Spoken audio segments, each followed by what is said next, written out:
بسم اللہ الرحمن الرحیم۔ سبق نمبر 8، مطالعہ پاکستان جماعت نحم، صفحہ نمبر 14 پر آج کے ہمارے سبق کا عنوان ہے نظریہ پاکستان اور قائد اعظم محمد علی جناح۔ یہ صفحہ جو ہم بتا رہے ہیں یہ نئی کتاب کا ہے، اور اگر پرانی کتاب آپ دیکھیں تو اس پر یہ صفحہ نمبر 12 بنتا ہے۔ تو آئیے ہم قائد اعظم جو تھے بانی پاکستان ان کے حوالے سے کچھ گفتگو کریں۔ اس سے پہلے ہم علامہ محمد اقبال کے حوالے سے پڑھ چکے ہیں، ان کے اشعار کی روشنی میں نظریہ پاکستان کی وضاحت کر چکے ہیں۔ اب ہم قائد اعظم محمد علی جناح کے ارشادات کی روشنی میں نظریہ پاکستان کی وضاحت کو کریں گے اور اس بات کو سمجھنے کی کوشش کریں گے کہ قائد اعظم نے نظریہ پاکستان کو کس طرح بیان فرمایا۔ تو یہ ہم جانتے ہیں کہ قائد اعظم ایک تاریخی شخصیت تھے۔ بر صغیر کی اگر بڑی شخصیات کا ذکر کیا جائے تو ان میں آپ کو قائد اعظم محمد علی جناح آپ کو سر فہرست نظر آئیں گے، بڑی شخصیات میں آپ کو اوپر کی لائن میں نظر آئیں گے۔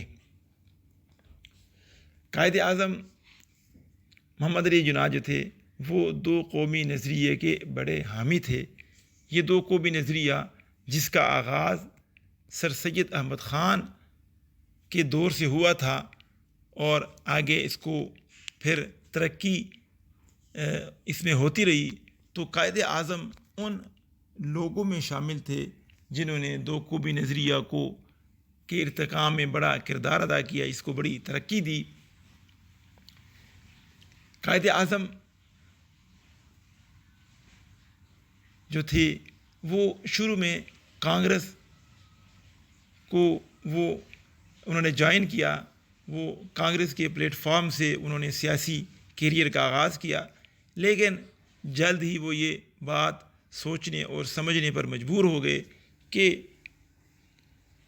کانگریس کے پلیٹ فارم سے مسلمانوں کے حقوق کا مطالبہ نہیں کیا جا سکتا، مسلمانوں کو ان کے حقوق نہیں دلوائے جا سکتے۔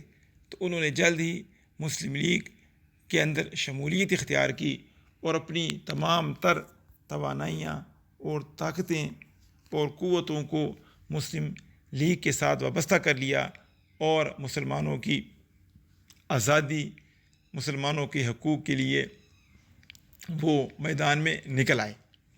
تو ان کی مسلمانوں اور مسلم لیگ کے حوالے سے کافی تقاریر ہیں، کافی باتیں ہیں، ہم ان میں سے چند ایک کا ذکر کریں گے۔ سب سے پہلے ہم قرارداد لاہور اور قائد اعظم کے قرارداد لاہور میں قائد اعظم صاحب نے کیا فرمایا۔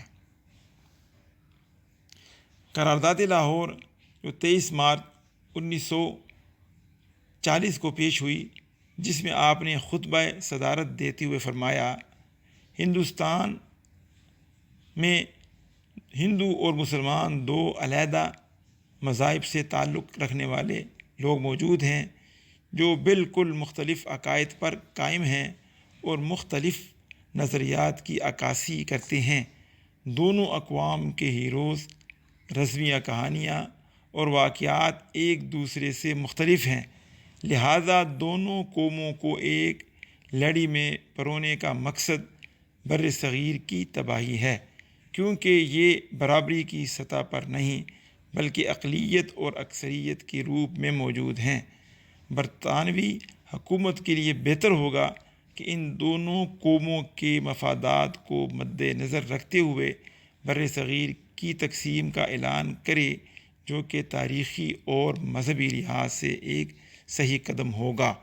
تو آپ دیکھ رہے ہیں کہ یہ 1940 کو جو قرارداد آپ نے پیش کی اور اس میں آپ کے جو الفاظ ہیں یہ صاف بتا رہے ہیں، آپ کے خطاب سے واضح پتہ چل رہا ہے، محسوس ہو رہا ہے کہ آپ ہندوستان میں دو قومی نظریے کے جو ہیں وہ آپ حمایت کرنے والے ہیں، آپ مسلمانوں کو ہندوؤں سے الگ قوم سمجھتے ہیں اور ان کے لیے الگ وطن کا مطالبہ کر رہے ہیں۔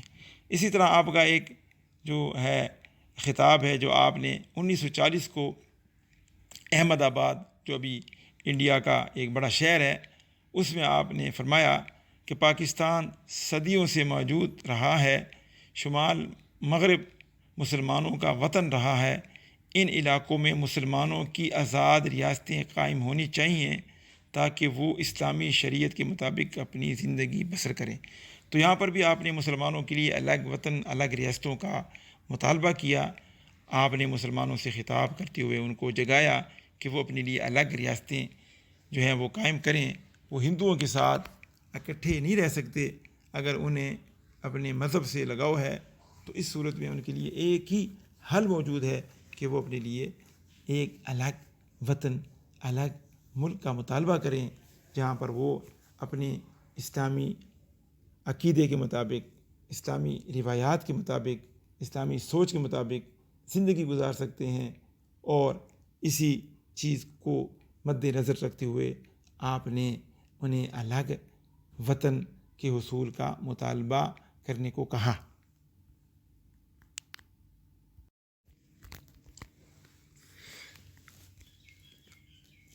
آپ نے اپنے ارشادات میں جو نظریہ پاکستان کی وضاحت فرمائی ہے، انہی ارشادات کا سلسلہ جاری ہے۔ اب ہم جو آپ کا ارشاد پیش کرنے والے ہیں وہ آل انڈیا مسلم لیگ کے اجلاس جو کہ 1943 کو کراچی میں آپ نے خطاب کرتے ہوئے فرمایا تھا کہ وہ کون سا رشتہ ہے جس سے منسلک ہونے سے تمام مسلمان جسد واحد کی طرح ہیں، وہ کون سی چٹان ہے جس پر اس ملت کی عمارت استوار ہے، وہ کون سا لنگر ہے جس سے اس امت کی کشتی محفوظ کر دی گئی ہے۔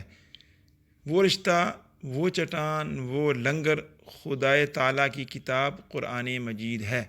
تو آپ یہاں پر واضح طور پر مسلمانوں کو یہ سمجھانے کی کوشش کر رہے ہیں کہ ان کی جو وحدت، ان کی جو ملت، ان کی جو جمعیت کی نشانی ہے، وہ ان کی امت ہونے کی نشانی ہے، وہ اللہ تبارک و تعالیٰ کی کتاب قرآن مجید ہے، جس پر اکٹھے ہو کر، اس کے ارد گرد جمع ہو کر مسلمان جو ہیں وہ محفوظ ہو سکتے ہیں، وہ اپنے آپ کو ایک محفوظ قوم بنا سکتے ہیں، اپنے آپ کو ایک مضبوط قوم بنا سکتے ہیں۔ اس کے بعد جو آپ کا جو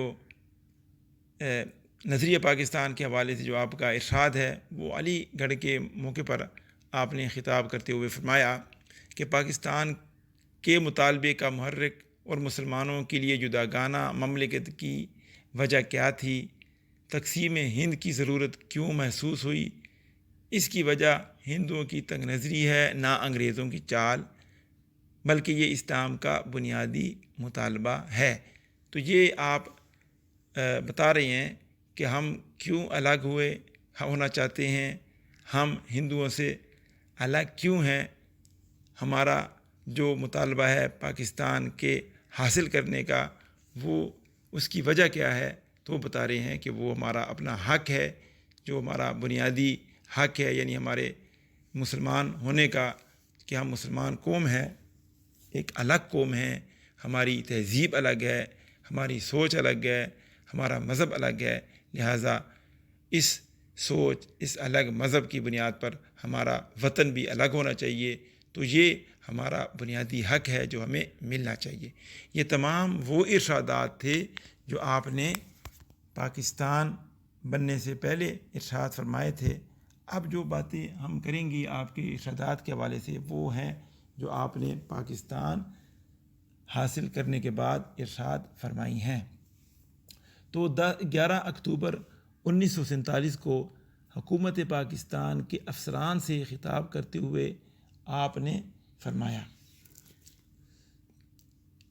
ہمارا نصب العین یہ ہے کہ ہم ایک ایسی مملکت کی تخلیق کریں جہاں ہم آزاد انسانوں کی طرح رہ سکیں، جو ہماری تہذیب و تمدن کی روشنی میں پھیلے پھولے، اور جہاں اسلام کی معاشرتی انصاف کے اصولوں کو ہمارے ابھارنے کا موقع ملے۔ تو یہ آپ یہاں پر یعنی پاکستان بن جانے کے بعد آپ معاشرتی انصاف مساوات کا درس دے رہے ہیں کہ پاکستان کے حصول کا جو ہمارا مطلب تھا، مقصد تھا، وہ مساوات تھی، وہ انصاف تھا۔ اب پاکستان بن گیا ہے تو یہاں پر ہمیں مساوات اور انصاف قائم کرنا ہوگا۔ اسی طرح 1 جولائی 1948 کو آپ نے اسٹیٹ بینک آف پاکستان کا افتتاح کرتے ہوئے فرمایا کہ مغرب کا معاشی نظام انسانیت کے لیے ناقابل حل مسائل پیدا کر رہا ہے اور یہ لوگوں کے درمیان انصاف قائم کرنے میں ناکام رہا ہے۔ ہمیں دنیا کے سامنے ایک ایسا معاشی نظام پیش کرنا ہے جو اسلام کے صحیح تصور و مساوات اور سماجی انصاف کے اصولوں پر مبنی ہو۔ تو یہاں پر آپ پاکستان کے بن جانے کے بعد اسٹیٹ بینک آف پاکستان کے افتتاح کے موقع پر جو آپ ارشاد فرما رہی ہیں، اس میں بھی آپ مساوات کا، سماجی انصاف کا درس دے رہے ہیں۔ ایسا معاشی نظام آپ دینا چاہتے ہیں جس میں مساوات ہو، جو مسائل پیدا نہ کرے بلکہ مسائل کا حل اس کے اندر موجود ہو۔ تو یہ آپ کے وہ ارشادات تھے جو نظریہ پاکستان کے حوالے سے تھے، جس سے صاف پتہ چلتا ہے کہ آپ نظریہ پاکستان کو کس حوالے سے آپ دیکھ رہے ہیں، کس انداز سے آپ پیش کر رہے ہیں۔ تو اس میں ہمیں جو بات نظر آ رہی ہے کہ آپ واضح طور پر یہ پیغام دے رہے ہیں کہ مسلمان ایک الگ قوم ہے، مسلمان ایک جدا قوم ہے، ان کا مذہب الگ ہے، ان کا جو ہے وہ ان کے رسم و رواج الگ ہیں، لہٰذا ان کو ایک الگ ملک حاصل کرنا چاہیے، الگ وطن حاصل کرنا چاہیے جہاں پر وہ آزاد ہو کر زندگی گزار سکیں، وہ اپنے مذہب کے مطابق ان کو زندگی گزارنے میں کوئی رکاوٹ نہ ہو۔ اور جب ملک حاصل ہو گیا پھر آپ نے مساوات کا درس دیا، انصاف کا درس دیا کہ ملک اس لیے حاصل کیا گیا تھا کہ یہاں پر انصاف ہو، مساوات ہو، ہر شہری کو اپنا حق ملے، ہر شہری آزادی کے ساتھ اپنے مذہب کے مطابق زندگی گزار سکے۔ تو یہ آپ کے ارشادات تھے جو کہ پاکستان کے نظریے کے حوالے سے تھے۔ آج کا سبق ہمارا اس پر ختم ہوتا ہے۔ اس حوالے سے اگر آپ کوئی سوال کرنا چاہتے ہوں تو آپ کر سکتے ہیں۔ ایک بات جو آپ کو بتانا لازمی ہے کہ آپ کی جو کتاب ہے وہ تبدیل ہو چکی ہے، چینج ہو چکی ہے۔ آج تک جو ہم نے باتیں پڑھی ہیں وہ تقریباً پرانی کتاب میں بھی موجود ہیں، لیکن اگلے جو ہمارے اسباق ہیں وہ مکمل طور پر چینج ہیں۔ تو نئی کتاب آپ لیں تاکہ اگلے اسباق آپ کو اچھی طرح سمجھ آئیں۔ پرانی کتاب کو اب آپ جو ہیں وہ چھوڑ دیں، نئی کتاب لینے کی کوشش کریں۔ اگلے اسباق جو ہمارے ہوں گے وہ انشاءاللہ نیو بک سے ہوں گے۔ آج کا سبق ہمارا انہی الفاظ پر ختم ہوتا ہے۔